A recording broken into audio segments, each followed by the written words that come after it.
Hier, chers amis, nous avons vu la Vierge Marie, j'allais dire, libérer la parole de Dieu pour qu'elle se fasse chair en elle et en nous, puisque, au fond, notre vie chrétienne est une longue annonciation. Et c'est pourquoi la tradition voit dans la Vierge Marie la source de toute grâce. Notre vie chrétienne s'enracine, s'origine dans l'Annonciation. Et c'est ce que saint Bernard encore va nous dire dans un sermon, cette fois-ci pour Noël, pour la fête de la Nativité. Et nous allons comprendre ce qui nous fait dire que Marie, pleine de grâce, est aussi pour nous tous la source de toute grâce. La vie éternelle est une fontaine intarissable qui arrose tout le paradis, et non seulement qui l'arrose, mais qui l'enivre. Elle est la fontaine des jardins, le puits des eaux vives qui descendent avec impétuosité du Liban. Elle est le fleuve qui réjouit la cité de Dieu. Nous avons reconnu dans ces expressions, en fait, les litanies de la Sainte Vierge, mais qui, en réalité, sont l'écho de tant de passages bibliques où nous voyons toute l'histoire du salut comme une source, une fontaine débordante. Déjà, nous voyons au livre de la Genèse où il y a 4 sources de vie, et jusqu'à l'Apocalypse, à l'autre bout de la Bible, eh bien, on voit que toute l'histoire sainte, c'est ce jaillissement de vie. Saint Bernard vient de le rappeler. Mais qui donc est cette fontaine de vie, sinon le Seigneur Jésus? Mais ce filet d'eau céleste est descendu à nous par un aqueduc, non pas sous l'apparente abondance d'une fontaine puissante, mais en pénétrant de sa grâce, goutte à goutte, nos cœurs arides, donnant plus aux uns, moins aux autres. Vous voyez déjà, si je ne me trompe, de quel aqueduc je veux parler. Il a reçu à sa source du cœur du Père la plénitude de cette fontaine.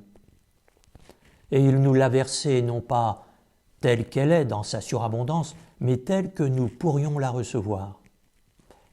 Vous savez en effet à qui il a été dit « Je vous salue pleine de grâce ». Bien sûr, il s'agit de la Vierge Marie. Eh bien, saint Bernard va maintenant préciser la place de Marie, puisque c'est elle qui reçoit à sa source cette surabondance de grâce pour nous la distribuer. Non pas que Dieu n'aurait pas pu, continue saint Bernard, nous pénétrer de sa grâce sans cet aqueduc, mais il a voulu, toi chrétien, te pourvoir d'un moyen qui tienne compte de ce que tu es. En effet, quand tu te tournes vers Dieu comme vers ton Seigneur, peut-être que tes mains sont pleines de sang, souillées par quelques méfaits, et puis que tu ne les auras pas complètement nettoyées. Alors, pour ne pas risquer que Dieu refuse tes prières, prends soin de transmettre le petit cadeau que tu veux offrir à Dieu par les mains toutes gracieuses et dignes d'être agréées de la Vierge Marie, et alors Dieu pourra le recevoir. En effet, les mains de Marie sont comme des lys d'une parfaite blancheur, encore une allusion au Cantique des Cantiques, comme des lys d'une parfaite blancheur, et celui qui aime les lys pourra recevoir tes prières et tout ce qui vient à lui par les mains de Marie. Saint Bernard vient de nous dire le rôle de Marie dans la vie chrétienne. Par elle passent toutes les grâces, mais aussi dans notre vie de prière. Et cela, c'est la clé de la place majeure de la Sainte Vierge dans la liturgie et dans la prière chrétienne en général. D'une part, Jésus est venu à nous par Marie, mais il continue de venir par sa grâce à nous par Marie. Et toute la dévotion du chrétien envers Marie repose sur cette médiation liée au mystère de l'incarnation, au mystère de la maternité divine, car c'est Jésus, Dieu et homme, que Marie a conçu et mis au monde. Et cela, oui, autorise, je dirais, tous les titres que nous donnons à Marie dans la tradition chrétienne, notamment dans les liturgies.